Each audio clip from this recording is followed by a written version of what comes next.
Welcome to the Classroom Connection, the show that takes you inside Marion County Public Schools. I'm Kevin Christian, and it's great to have you watching. For nearly a decade now, we have brought you fresh news stories each month about our schools, students, and staff members. This month, though, for the first time ever, we bring you a best of show, the best of 2012. And it should come as no surprise to anyone that technology tops this list, technology that's now in the hands of students. Here's a look at our student desktop with Joel Hartley. In essence, when I give an assignment, if a student is not able to finish it during the classroom period of time, I let them know I must have it by midnight tonight. They can actually go home and finish their work and email it to me. And there's a date and time stamp, so they've met the deadline that I gave the students. It helps me with a lot of the partnership assignments that we have from the teachers, because some homework assignments we have to do with other students, and if we have no other way to communicate with them, that's where SkyDrive comes in, because it has a messenger where you can talk to other people or just message them back and forth. I am aware that we have an email account, but we can only get it in 6th grade, and I think it'd be really cool if we could get it in 5th grade, because I think we're responsible enough and mature enough to use it. I would like to see kind of like an active chat added, because right now I'm working on a project, but my partner isn't here, and email can be a bit slower, and he might not get back to me before the end of class. If you have a project for your class, you can go on the SkyDrive and you can make, like I have made something for Spanish class. So if you have a project, you can't say that you couldn't do the project, because you can do it right here, you can do it at the public library, you can do it at your house, and you can't really say that you didn't have anywhere, or you don't have PowerPoint, because it's right all on your computer. There's no more excuses. The flash drives or the thumb drives, that was a common place in my classroom where I forgot it. I left it at home. So then it was like, okay, we'll bring it tomorrow, or email it to me later if you have your own email. Now I can say to them, you need to email this to me, or you need to put it on the SkyDrive so when you can come to class, you can print it out. I remember one time I had an essay that I had to do. I had a word processor, and I tried to adapt that with Microsoft Word, and it wouldn't work. Then there were some times when we needed to do a PowerPoint presentation, and I didn't have the equipment to do it. So I had to go all the way to the library to find a computer that actually did have it. And trying to find a computer to just find a single piece of software is just pretty ridiculous. It eliminates the excuses that I couldn't get to the library, I couldn't get to my friend's house, I don't have this at home. Now they can do it from home. They can access all this information from any place where they have access to the internet. Some of them go to McDonald's, pick up the Wi-Fi at McDonald's and use a laptop. They may not have service at home, but they have a computer that will pick up wireless, and they know they can use it at one of the restaurants or local businesses that gives free Wi-Fi. It puts all of our students on an equal playing field, no matter what their economic background is, by allowing them to have this desktop and having access to all this information. If a child does not have a computer at home, and there's still many students who do not, but now they can access all their work from any computer with internet access. They can go to the library, they can go to their friends, their relatives, the Y, the Boys and Girls Club, wherever it is that they can access a computer and complete their schoolwork. Technology is all around us, including our cars, even virtual cars in our classrooms.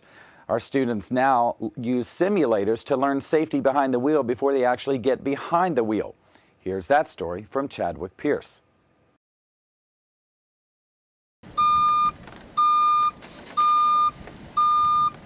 Learning to drive is a privilege that many teens look forward to and anticipate.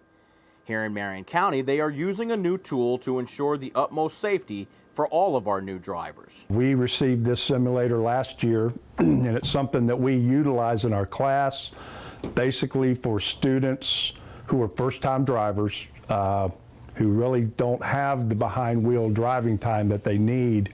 And this is a good apparatus for them to start learning how to involve themselves in traffic, keeping the car in the road, and so forth. So, you know, it's something that we use, and it's been very helpful.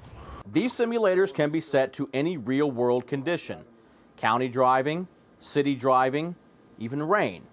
But does it truly relate to the real world? In the real world, no. I mean, nothing will replace the actual on-road driving that these students need in order to get their license and to become better drivers. I mean, that's, you know, the real world. But as a simulator, it does wonders to get them accustomed to the brake pedal, the gas pedal, the steering wheel, how to check their blind spots, how to use their turn signals, how to interact with traffic, if they've never been in that situation before. Never being in those situations before has not stopped students from strapping in and hitting the road. I honestly like it because it's about as close as you can get to real world without being in the real world situations, and you really get a feel for some of the tricky situations when driving. When you get a stale green light that's been green for a while and you have to decide whether to make it or stop before it, it helps in that situation. And same thing when it's raining on icy roads, and it helps you to really get a feel for the kind of traction you have in those situations. This summertime course is much more than just showing students how to drive. It actually helps them achieve something they all want. We are certified by the state of Florida. It's called the DLAP program, and we are governed by them to give the written test, also the driving test. And then if they pass both, we give them what's called a waiver. We put it into the computer with DMV, and they simply go down and get their license. Getting their licenses is the ultimate goal, but obtaining something else may be a very close second. Just being independent. Like, I'm excited to just be out on the road by myself, like without my parents in the car, without the restriction of having parents next to you or them driving you around. Being independent and on the road alone comes with one more important point and lesson. It's a huge responsibility to drive. Like, there's a lot of factors and a lot of things that could happen if you're not responsible enough. You could lose your life driving, being behind the wheel. You just have to be very careful and safe, and that's the whole point of being independent, is being responsible. While large-scale technology like simulators keep students safe, something as simple as a DVD case can make the difference for a student with special needs. Earlier this year, we introduced TJ to our audience. He's our district's first dual-enrolled high school student who spends his days at 2 different schools. Once again, here's TJ's story, thanks to Joel Hartley. From day one, we kind of noticed that he was, pretty good at academic level. So, he was able to do basic math, addition, and so seeing him be able to, get through work like that led us to believe that he definitely had the potential to be in a more of a gen ed school. He could have been here a long time ago, but it was just a matter of getting some behaviors in order, I'll say. He was easily distracted, okay? He had He always wanted to go near the TV, touch CDs, DVDs, and he really liked music. So anything that had to do with any of those, he just had to touch, be near. And that made it difficult, in trying to get him through tasks during the day. TJ works pretty quietly. We started taking those things out of his environment, and over time we were able to take him almost all the way. Then we were able to really focus on him coming in, structured, and doing tasks throughout the day. He does very well with structure and routine, so he follows it right away. He stepped right in. He knows, here's my timer. Now I know my timer's on 0. Now I'm going to go to the computer. He begins his day at Forest, and then he comes to Hillcrest. He gets here about 11-ish in the morning, and he's very excited when he comes in. But he gets right into the routine that we have set for him here, and he's just done exceptionally well.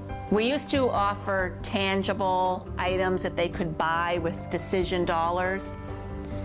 TJ isn't here for that, so we need to give him something that he can have on a regular basis, and we also tried to match it with what as closely to what they do at Hillcrest right now. That's how we basically reintroduced it back in as a reward.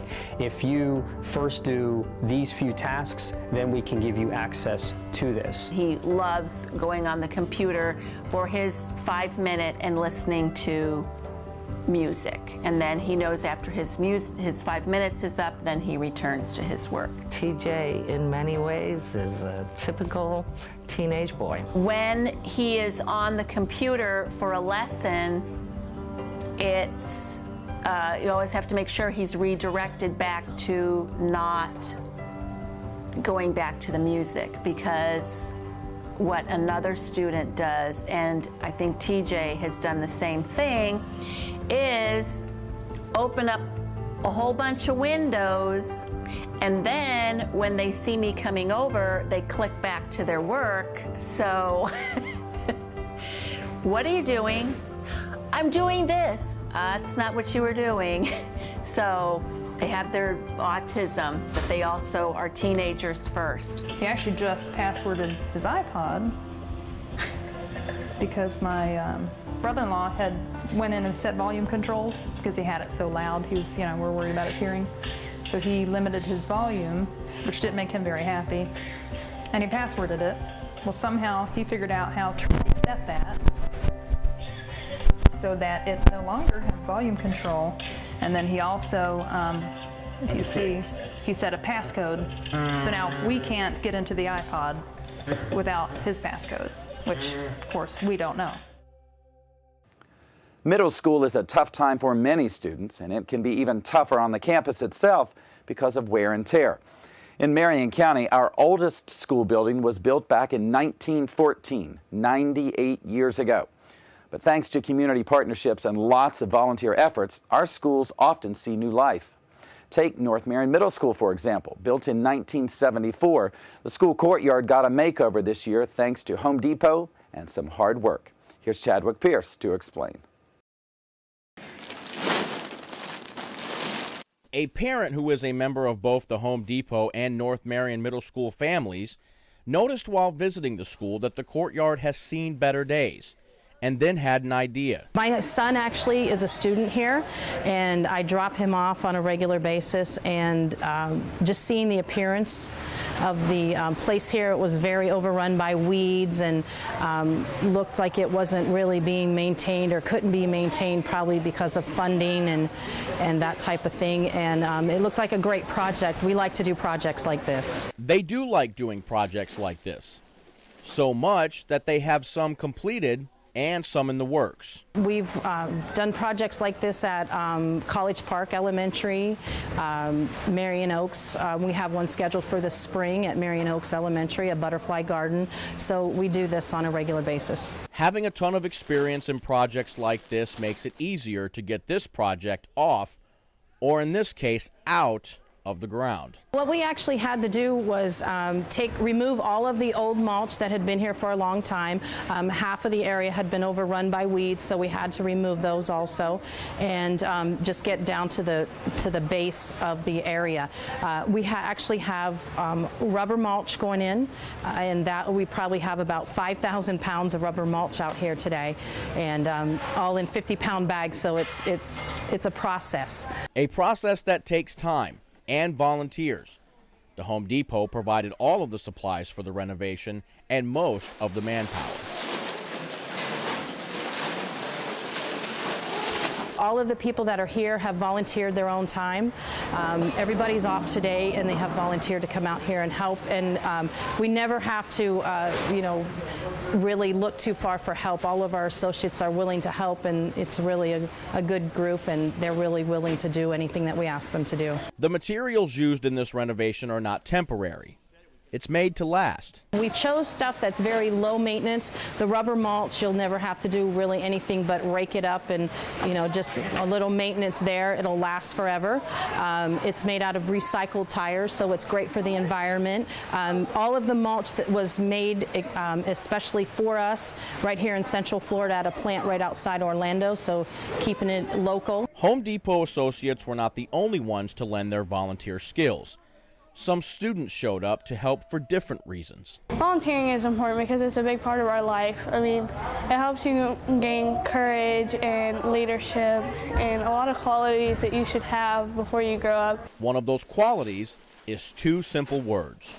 Just hard work. They said they needed people that would work and not just stand around and watch. So I said, well, I'll come out there and do it. The new mulch, flowers, and plants that have been added to this courtyard are going to be aesthetically pleasing to anyone who sees it or uses it. And the school could not be more grateful. There is no possible way that we could have gotten this project done with this type of help, this type of the monetary investment at this point and where our budgets are. So it takes this type of involvement by parents and community and organizations like Home Depot that are willing to come and do these types of things. There's no possible way that we could have got it done without it. And I want to stress how important that is and how thankful we are to Home Depot and the parents and helping us out with this project. From makeovers and do-overs to first-timers and prime-timers, you may not realize it, but thousands of 4-year-olds start school each year thanks to pre-K programs in Marion County. Why so early, you might ask? Well, because that's when prime learning starts, and we know for certain students involved in pre-K programs are better learners when they hit kindergarten full force. Tom Lauder shares why pre-K has such high priority in our district. They're rambunctious. They don't listen all that well. Sometimes a little hard to control. But these teachers are a special breed of their own. They have a colossal mission, to teach 4- and 5-year-olds something more than just tying their shoes. It's really important as VPK teachers that we pick those activities that keeps them engaged in the learning process. Show me dog licking. Show me that cat scratching. Show me trash man. Oh. For 8 weeks, 4-year-olds on their way to kindergarten get intense reading and writing lessons. They also pick up several social skills along their journey. Then we're exposing them to a whole group setting, how to sit and listen to your teacher, and reading stories, and we are doing songs. Awesome. What is he doing on this page to make the queen laugh? He's wearing the crown. He's wearing her crown. Working on reading centers where we're working on different skills, like their letters, letter sounds. Letter is going to be a different color. So when I'm done with this, I put my paintbrush back. Well, this group is doing pretty well, but we break it up a lot with lots of singing and dancing, and we're not doing the same thing for too long. So we only do centers for about 10 to 12 minutes. The challenge is that most of these young students have never been in a classroom before. That and keeping their attention can be quite difficult. One parent seems to think her son is doing just fine with the challenges. He comes home very excited. I mean, he tells me everything that he learned. He comes singing songs, his ABCs, and telling me what he did in class, learning programs on the computer and stuff like that.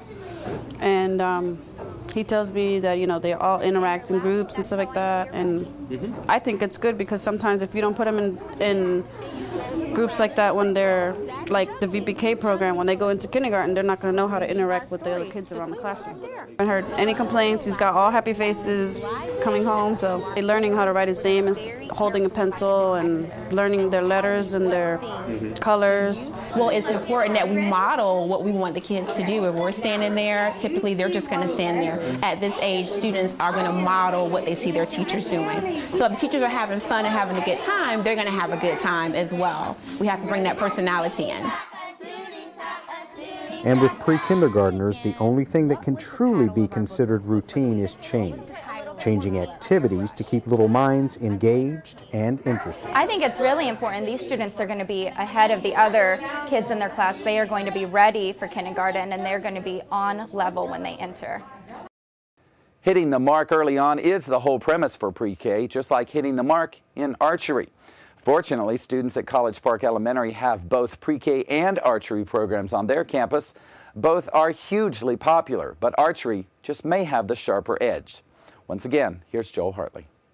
Initially, we had a lot of hesitation when it comes to archery. A lot of the administration had a concern about the safety, especially putting bows and arrows on a third grader, fourth and fifth. It took a little while of talking and convincing and talking about the safety. There's never really been an accident in the archery program, so that's something that is very positive about the program. Something else very positive is the success College Park Elementary's archery team has had at the state level. In 5 years of competing, the Huskies have never finished lower than third, taking first in 2009. With that kind of track record, there's never a shortage of archers. The kids are very motivated to be on the team. Unfortunately, there's only 24 students that are allowed to participate, and out of the 24, it has to be a certain percentage of girls and boys. So I have to, throughout the years, we had to do a tryout just to pick, the top 24 students to represent the school. We look at their discipline, their behavior.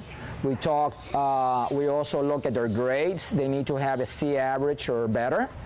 And we have to make sure that they have the skills that are required. They got to be able to hit the target.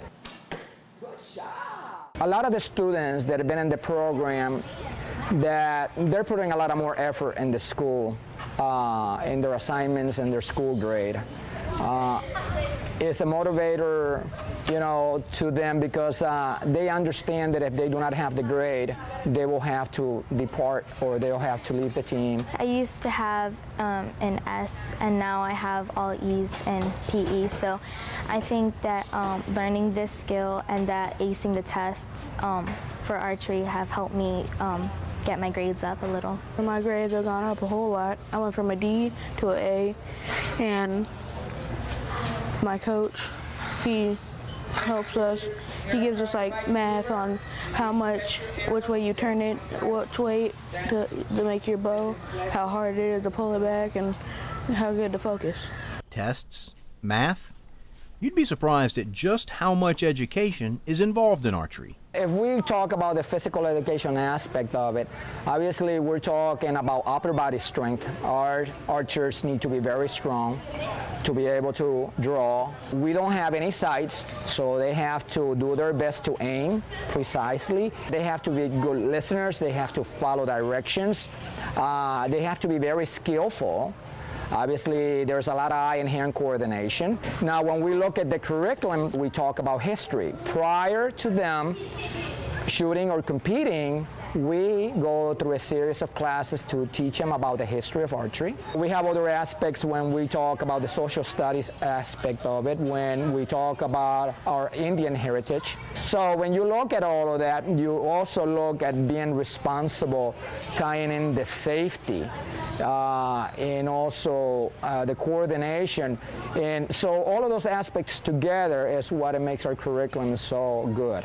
Ultimately, archery comes down to the individual, alone at the firing line, and that has had a tremendous effect on some of the students. When I started shooting, I felt relaxed, calm, released, and I didn't feel really bad. If I was angry, I felt calm.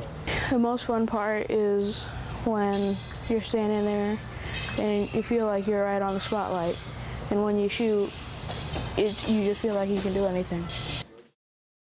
Our final best of story takes us back in time, literally, to a one-room schoolhouse now functioning at the Silver River Museum. And one of our very own school board members, Mr. Bobby James, shared his experiences in that one-room schoolhouse recently with modern-day first graders. This is how it used to be. My teacher, Miss Hale, would stand on that porch right there, and she would ring this bell. This is where it all began for me.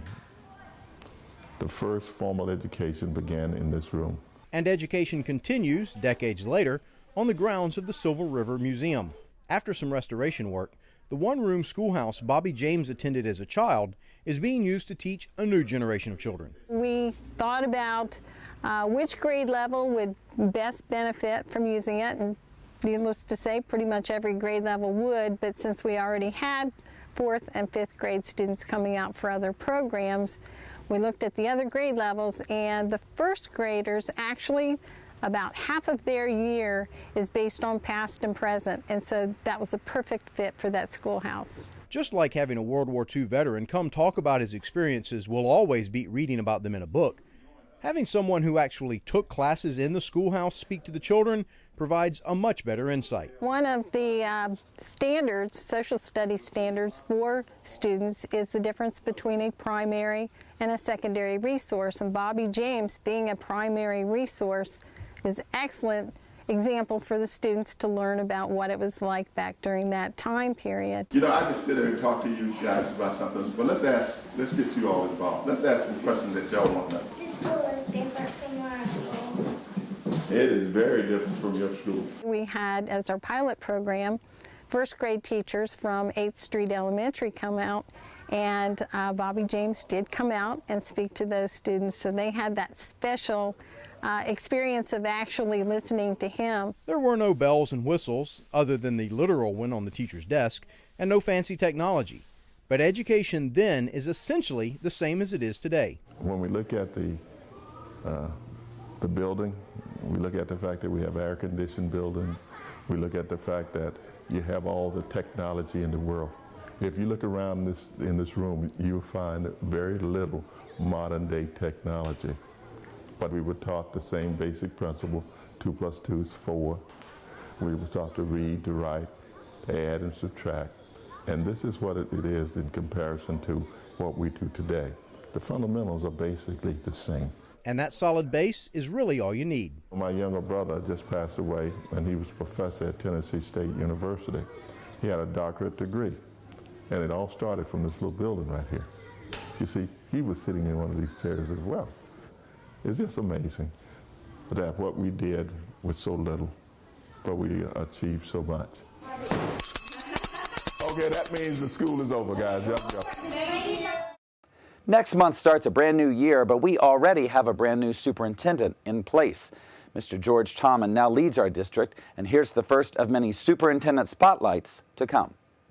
Greetings to everyone, both in the Marion County Public School System and in our wonderful community of Marion County. My name is George Tommen, the newly elected superintendent of schools here in Marion County.